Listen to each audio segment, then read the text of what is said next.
Guys what's up, I am Shalini. Welcome to Bansal tutorial. जैसा कि आप लोग जानते हैं कि हम यहाँ पे क्या कर रहे हैं, प्रीवियस ईयर डिस्कस कर रहे हैं। हमने अभी तक काफ़ी सारे क्वेश्चन डिस्कस कर लिए हैं। अगर आपने वो सारे वीडियो नहीं देखा है तो आपको लिंक आपको वीडियो का डिस्क्रिप्शन बॉक्स से मिल जाएगा। आप डायरेक्टली चैनल पे जाके बंसल ट्यूटोरियल के प्लेलिस्ट में जाके भी देख सकते हो एसएससी के क्वेश्चन पेपर का। तो हम यहाँ पे आज हम हिस्ट्री से रिलेटेड क्वेश्चन डिस्कस करेंगे। तो इस वीडियो को आप एंड तक देखना। आप यहाँ पे सिर्फ हम 10 क्वेश्चन नहीं डिस्कस कर रहे हैं, काफ़ी ज़्यादा क्वेश्चन डिस्कस करेंगे, क्योंकि जब हम किसी क्वेश्चन का डिस्क्रिप्शन पार्ट पढ़ते हैं तो वहाँ से काफ़ी सारे क्वेश्चन निकल जाते हैं। और इस वीडियो को देखने के बाद अगर आपको लगे कि आपको इसका पीडीएफ चाहिए तो आप टेलीग्राम चैनल पे जाके इसका पीडीएफ डाउनलोड कर लेना। बंसल ट्यूटोरियल के नाम से ही है। और आप मुझे अगर पर्सनली फॉलो करना चाहो तो आप फेसबुक पे और इंस्टाग्राम पे आप मुझे फॉलो कर सकते हो। सो गाइस, आगे बढ़ते हैं और देखते हैं आपका पहला सवाल क्या है। आपका पहला सवाल है, Gandhar school of art came into existence in, कब आया था existence Gandhar school of art? आपका हीनयान सेक्ट में, महायान सेक्ट में, या वैष्णव सेक्ट में, या शैव सेक्ट में? तो बताइए, गंधार कला विद्यालय अस्तित्व में आया था हीनयान संप्रदाय, महायान संप्रदाय, वैष्णव संप्रदाय और शैव संप्रदाय। तो गाइज, आपको जो भी इसका आंसर लग रहा है आप एक कॉपी में ज़रूर लिखें इसका आंसर, या आप कमेंट सेक्शन में भी लिख सकते हैं। और वीडियो के एंड में अपना स्कोर ज़रूर देखें कितना आ रहा है। अगर कम स्कोर अगर आपको आ रहा है तो भी आपको स्ट्रेस नहीं लेना है, क्योंकि इवेंचुअली हम जब यहाँ प्रैक्टिस करेंगे तो आपका स्कोर बढ़ जाएगा और आप अपने खुद को भी एनालाइज कर सकते हो कि कहाँ आपकी कमी रह गई है। आप उस चीज़ों को आप ओवरकम कर सकते हो पढ़ कर ही। तो स्ट्रेस नहीं लेना बिल्कुल भी। यहाँ मज़े से बस क्वेश्चन सॉल्व करो और अपना बेस क्लियर करो। सो देखते हैं, इसका आंसर है आपका महायान सेक्ट। महायान सेक्ट के दौरान आपका क्या था, Gandhar school of art existence में आया था। अब बात करते हैं महायान सेक्ट क्या होता है। तो बुद्धा की जब आप बात करो तो जब बुद्ध के मरने के बाद क्या हुआ था, दो पार्ट में आपका बुद्ध का जो सेक्ट था, बुद्ध का संप्रदाय जो था वो दो पार्ट में डिवाइड हो गया था, हीनयान और महायान। जब हीनयान की हम बात करते हैं तो हीनयान क्या करते हैं, बुद्धा को एज ए मैन की तरह ट्रीट करते हैं और उनको बोलते हैं कि ये जस्ट एक मैन है, एक आदमी है जिसको एक्स्ट्रा ऑर्डिनरी नॉलेज हो गया है, नॉलेज बहुत ज़्यादा हो गया है, इसलिए वो सिर्फ इसको एज ए लिविंग बिंग उसको बस ट्रीट करते थे और उनके क्या बताए हुए पाथ पे चलते हैं। ये वर्शिप नहीं करते हैं, पूजा नहीं करते हैं बुद्ध भगवान की। लेकिन महायान जो सेक्ट होते हैं वो क्या करते हैं, वो बुद्ध को एज ए गॉड की तरह ट्रीट करते हैं और वो पूजा किया करते थे बुद्ध को। देखो, याद करने की ट्रिक सबसे अच्छी है, महान हो गया, बुद्ध को महान बनाना, महायान मतलब महान बना दिया बुद्ध को, हीनयान मतलब नॉर्मल लोगों की तरह ट्रीट किया है। क्योंकि देखो, जब अब हम इंसान की बात करते हैं तो उनके अंदर हीन भावना भी होती है और अच्छी भावना भी होती है। तो बुद्ध को इंसान की तरह ट्रीट किया गया तो हीनयान हो गया। आई होप आप ये ट्रिक समझ पा रहे होगे। तो ये सिर्फ ये याद करने का ट्रिक है, क्योंकि काफ़ी सारी चीज़ें काफ़ी कंफ्यूजिंग होती है। हम जब उसको ट्रिक से याद करते हैं तो वो लंबे समय तक हमारे दिमाग में बैठ जाती है और एग्ज़ाम में आपको प्रॉब्लम का सामना नहीं करना पड़ता है। और अब हम हीनयान की बात करें तो ये आइडियल वर्शिप पे बिलीव नहीं करते थे, मूर्ति पूजन पे बिलीव नहीं करते थे। उनको लगता था जो सैल्वेशन है, जो मोक्ष की प्राप्ति है, वो सेल्फ डिसिप्लिन, खुद को डिसिप्लिन में रख के मेडिटेशन करके क्या किया जा सकता है, मोक्ष का प्राप्त किया जा सकता है। लेकिन जो ये महायान के वाले जो लोग थे उनको ऐसा क्या लगता था, उनको लगता था कि बुद्ध भगवान की आइडियल वर्शिप ही करना पड़ेगा, आइडियल ही पूजा करना पड़ेगा बुद्ध भगवान का, तभी उनको मोक्ष का प्राप्ति होगा। अब अगर देखिए, जो बुद्ध का जो अगर बात करें तो बुद्ध ने अपना जो सरमन था, अपनी जो जितनी बात थी जो लोगों तक पहुंचाया था वो पाली लैंग्वेज में पहुंचाया था। हमने इस बारे में भी बात किया था कि जैन ने प्राकृत लैंग्वेज में पहुंचाया था और आपका बुद्ध ने पाली लैंग्वेज में पहुंचाया था। इसको याद करने की ट्रिक हमने जानी थी कि जैन जो लोग होते हैं वो जो जिस अवस्था में पैदा लेते हैं उसी अवस्था में अपना पूरा जीवन बिता देते हैं, अपना पूरा लाइफ उसी तरह से जीते हैं। जैसे कि हम जब पैदा होते हैं तो हमारे शरीर पे कोई कपड़े नहीं होते हैं, तो जैन में जो लोग होते हैं, वो जो बड़े बड़े साधु महात्मा होते हैं, वो कपड़े नहीं पहना करते हैं। तो प्राकृतिक अवस्था में वो जीवन जीते हैं, नेचुरल जो उनको मिलता है उसी अवस्था में वो अपना जीवन भर जीते हैं, तो उसको प्राकृतिक बोलेंगे। क्या बोलेंगे? प्राकृतिक। तो प्राकृत लैंग्वेज का यूज़ किसने किया? जैन ने, जो प्राकृतिक अवस्था में रहते हैं। और जो रेस्ट जो एक लैंग्वेज आपकी बच गई पाली, वो बुद्धा ने यूज़ किया था।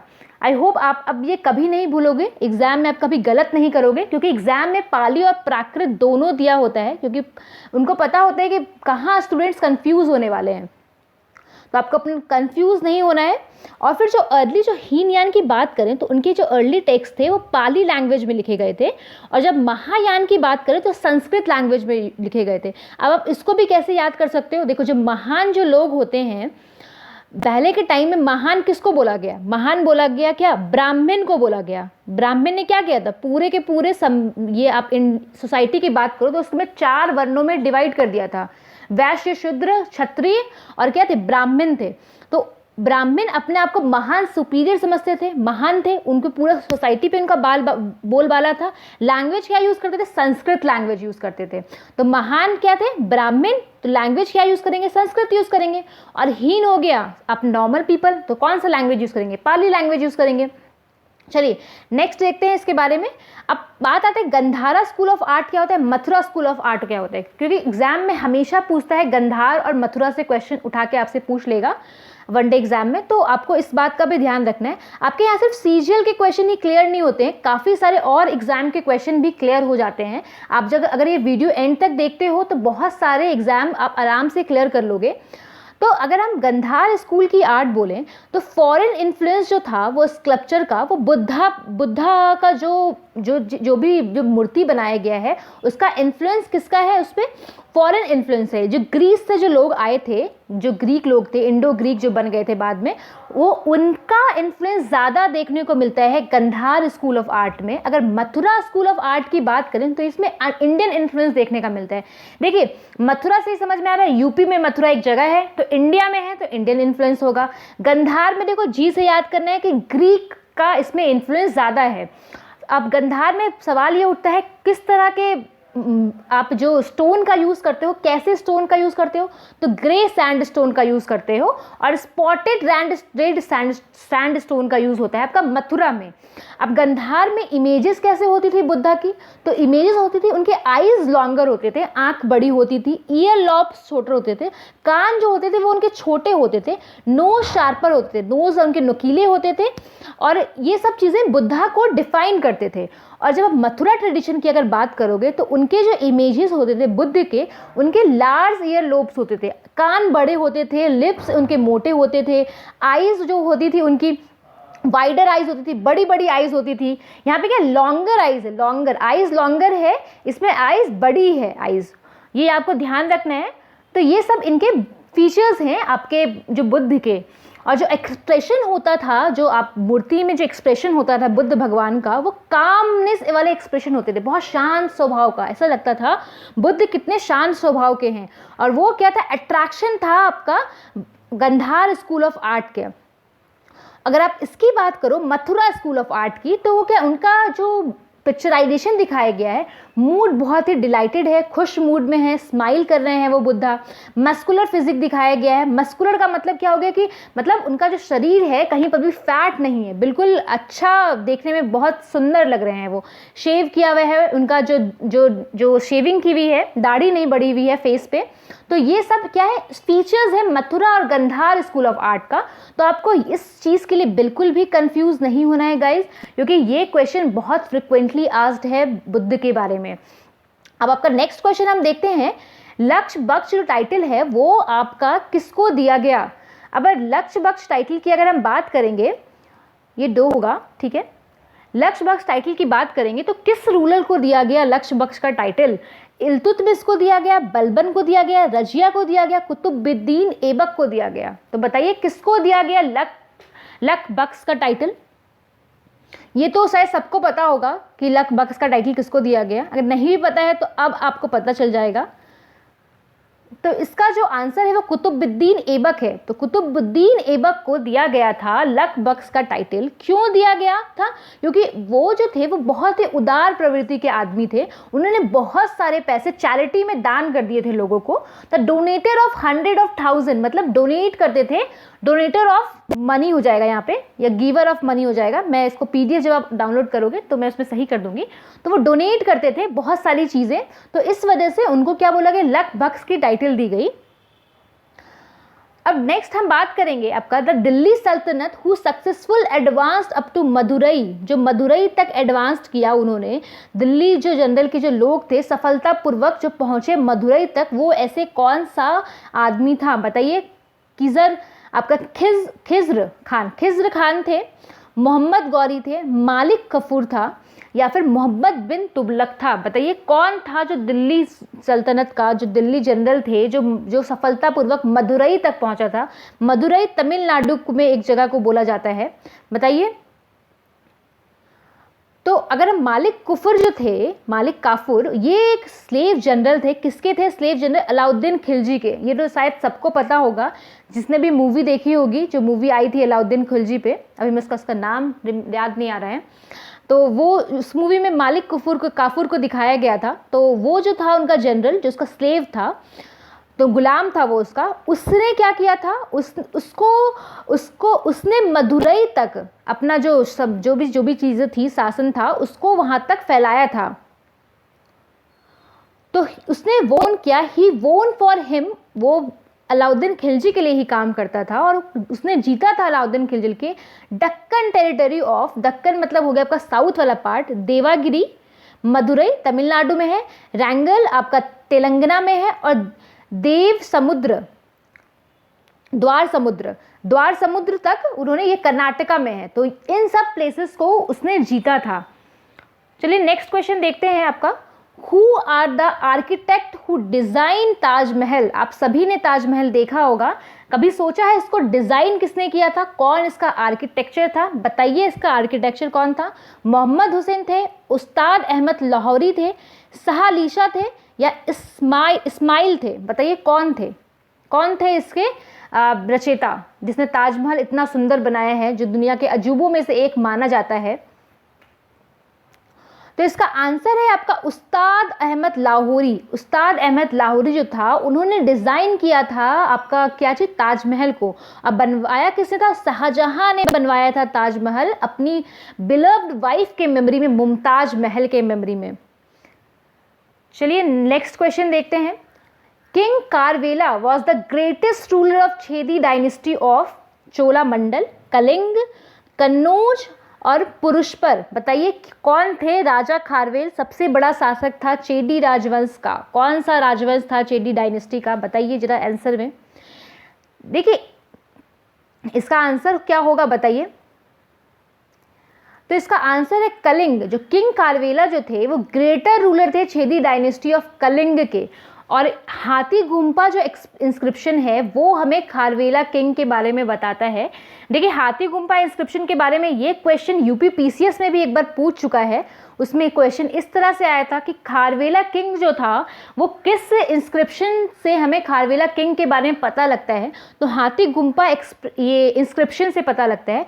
अब बात करते हैं इंस्क्रिप्शन क्या होता है। इंस्क्रिप्शन होता है किसी भी मेटेलिक चीज़ पे लिखना, या फिर मेटल पे, हार्ड सरफेस पे बेसिकली लिखना, मेटल पे या फिर आप किसी स्टोन पे लिख दो, क्रेव करके किसी चीज़ को कार्व करके, क्रेव नहीं कार्व करके होगा, कार्व करके लिख दो तो उसको इंस्क्रिप्शन बोलेंगे।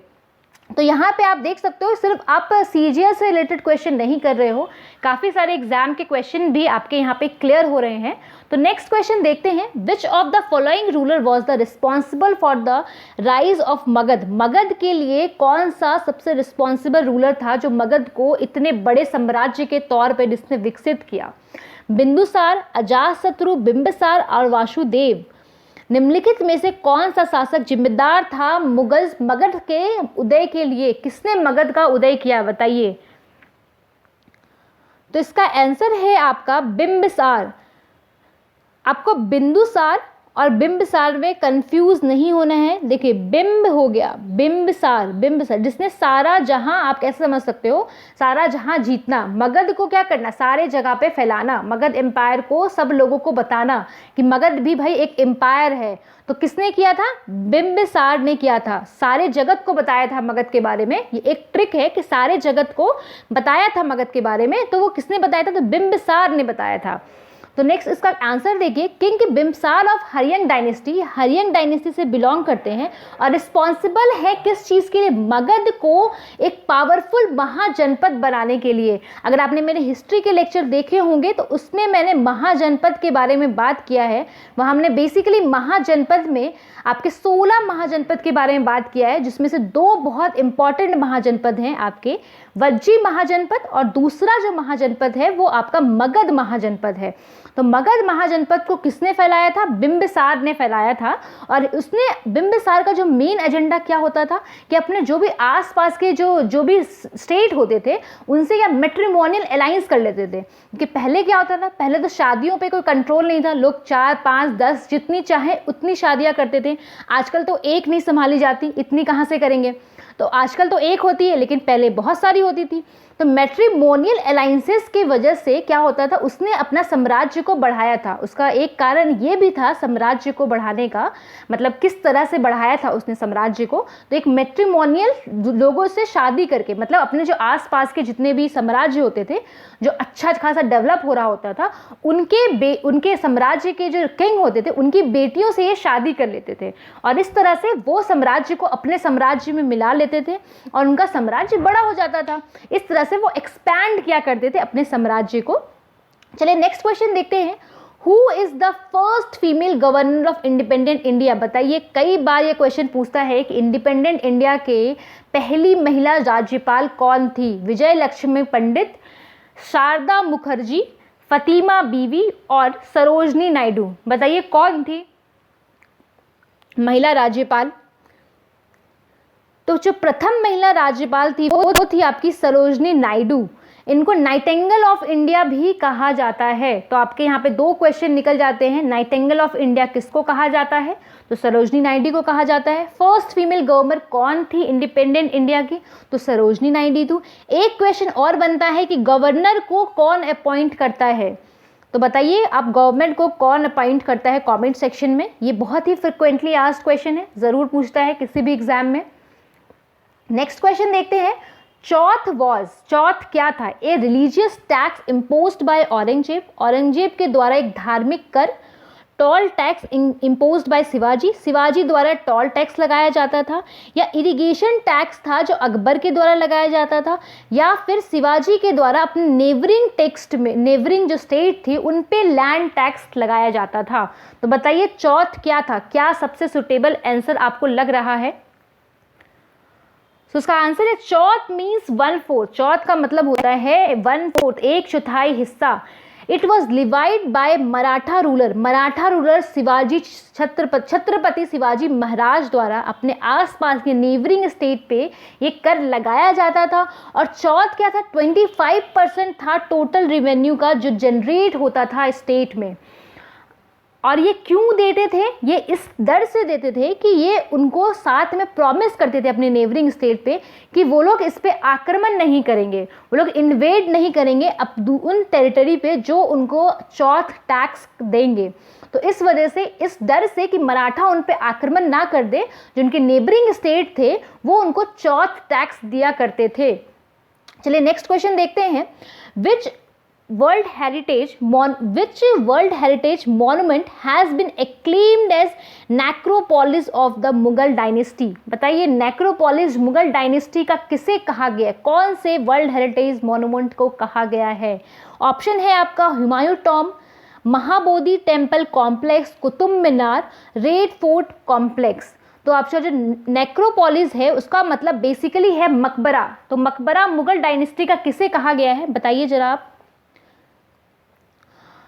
तो मकबरा बोला गया है हुमायूं टॉम्ब को, नेक्रोपोलिस बोला गया है मुगल डायनेस्टी का। नेक्रोपोलिस मतलब होता है कब्रिस्तान, तो कब्रिस्तान बोला गया है आपका हुमायूं टॉम्ब को,